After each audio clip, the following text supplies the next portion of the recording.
Wir stellen allgemeine Metallbearbeiten her für Privatkunden, Industrie und einen Teil kleine Lohnarbeiten. Wie wir auf die Maschine gekommen sind, ist eigentlich, weil wir einen grossen Auftrag im Kanton Zug hatten, den Schlaufensteg. Und da haben wir extrem viele Rohrarbeiten machen. Und das haben wir händisch nicht in der kurzen Zeit hergebracht. An der Maschine schätze ich extrem, dass wir 6,5 Meter beladen können. Also wir können 6,5 Meter Rohr in die Maschine tun, bearbeiten und wir können nachher 6 Meter Stangen wieder rausnehmen. Das ist für uns perfekt, weil wir doch ab und zu längere Bauteile haben, die somit eigentlich auch perfekt in einem Run herstellen können und nicht ständig zusammenschweissen nachher wieder. Es ist sehr eine gute Maschine, es ist robust und sie funktioniert, sie macht das, was sie soll.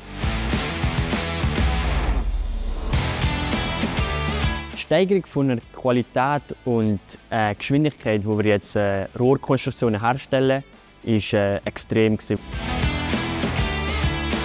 Es ist nachher eigentlich wie ein Lego-Spiel für die Mitarbeiter. Es ist ein Zusammenstecken, es ist nicht mehr gross planlos, es ist eigentlich wirklich nur ein intuitives Zusammenstecken und nachher verschweissen. Und durch das ist es wirklich sehr einfach für die Mitarbeiter, die Teile nachher zu verarbeiten.